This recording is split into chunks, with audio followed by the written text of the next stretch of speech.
sin comer cucurucho de maní, sabrosito rico.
It's a warm welcome from Grts, and wherever you may be, this is the news at 10. First, our headlines. Dozens of Alhajis and Ajaratus jet into Banjul after fulfilling Islam's fifth pillar, the Hajj. The chairman of the Independent Electoral Commission, Alhaji Mustafa El Kariol, promises a free and fair presidential election. The Arab League purges Syria from its ranks and calls for sanctions against Damascus. This as the Assad regime continues its deadly crackdown on dissent. And Republican presidential hopeful and influential former governor Mitt Romney urges the U.S. to stop giving aid to Beijing, citing the over $180 billion trade deficit with China. These and other stories coming ahead this half hour, and I'm Fatou Sane Sise. Thanks for joining us.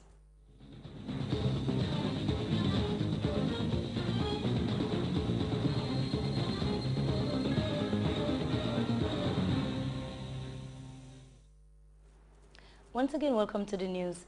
The flow of condolence messages addressed to His Excellency the President, Sheikh Professor Alhaji Dr. Yajame, on the demise of his mother-in-law, the late Madam Rimu El Hassadi Suma, continues. The one from the Jame Foundation for Peace, which bears the signatures of the chairperson of the Board of Directors of the Foundation, Vice President Ajah Dr. Aisatunjai Sedi, and its Chief Executive Officer Nancy Njai reads, on behalf of the JFP Board of Directors, Management and Staff, we hereby extend our sincere and deepest sympathy to Your Excellencies, the First Lady and the President, on the demise of your dear mother and mother-in-law respectively. May her soul rest in perfect peace. We wish to, in the same vein, take this opportunity to sympathize with and pray for the entire First family, especially Her Excellency the First Lady, on the irreplaceable and invaluable loss. We fervently pray that Allah grant you and the entire First family the wisdom, strength, and fortitude to bear the loss. May Almighty Allah continue to shower His blessings and guidance on you and your family and the entire Gambian populace. Amin. It ends. Meanwhile, the Solicitor General and Legal Secretary Pahari Jame writes, I was devastated when I learned about the demise of Madam Rimu El Hassadi Suma, mother of Her Excellency the First Lady of the Republic of the Gambia, Madam Zainab Yaya Jame. Please accept my sympathy. May the soul of the departed rest in perfect peace. Amin. It ends. Still on messages addressed to Professor Jame, the one from Sarah Dima Kafo of the West Coast region reads, on behalf of the entire membership of the CAFO, I write to extend our condolences to you, Your Excellency, and the First Lady on the demise of your mother-in-law and mother of Her Excellency, the First Lady of the Republic of the Gambia. May Almighty Allah grant her a resting place in heaven. It ends.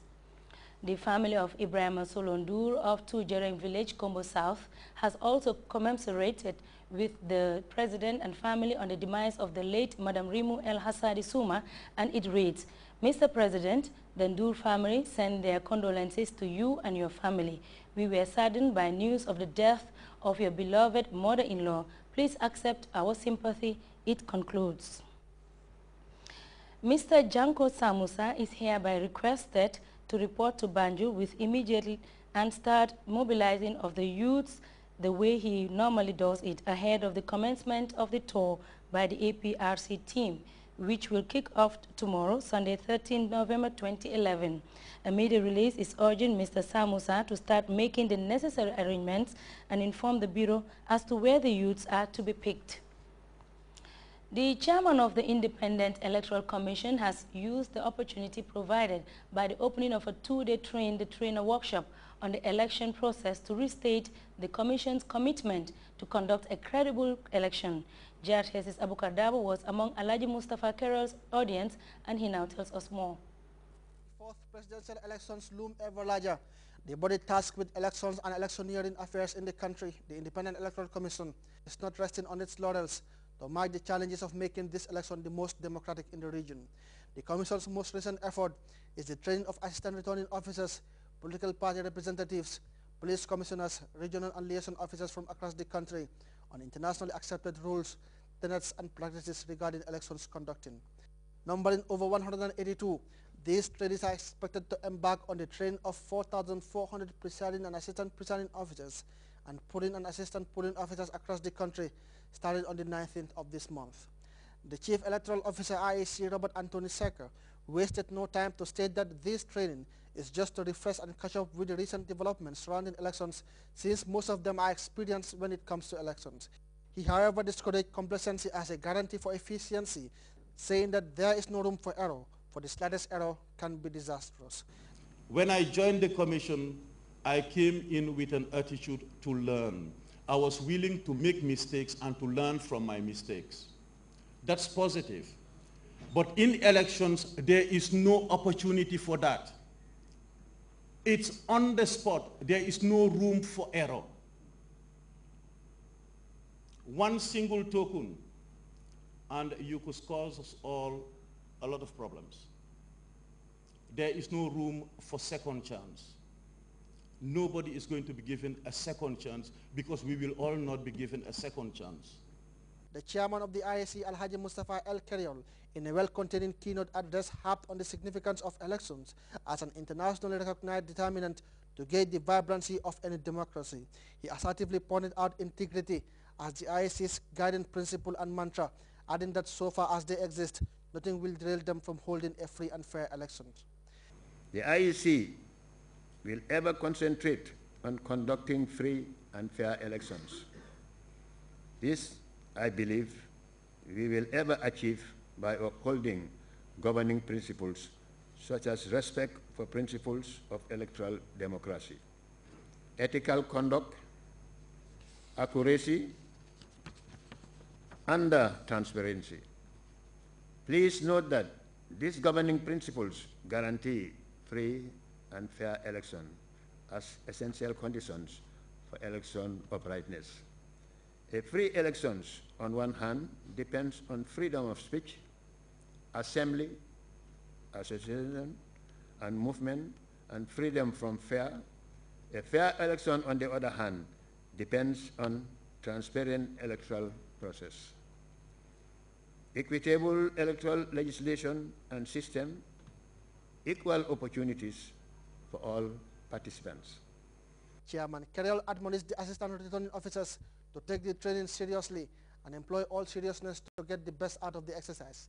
He concluded by thanking the government for solely sponsoring the biometric voter registration and the upcoming elections, calling for the collaboration of every citizen to make the process a resounding success. It is a matter of weeks before Gambians move to the polls to choose their leader. What the ISC, however, appeals for is for Gambians to collaborate with the Commission by coming out in their numbers to cast their votes. Abubakar Tabo, GRTS. The plane carrying the first batch of Gambian pilgrims, numbering 518, Friday evening touched down at Banjul International Airport. The Ajaratus and Alajis, who were received by joyful relatives and well-wishers, said the spiritually rewarding but physically demanding journey was hitch-free. Mamadou Lamin Sisi has more. 2000 hours Greenwich Mean Time on Friday, this big capacity flight carrying the first batch of Gambian pilgrims taxis at the Banjul International Airport. They departed early and they are arriving early. These pilgrims, numbering 518, are coming all the way from the Kingdom of Saudi Arabia where they perform the largest and biggest pilgrimage on earth.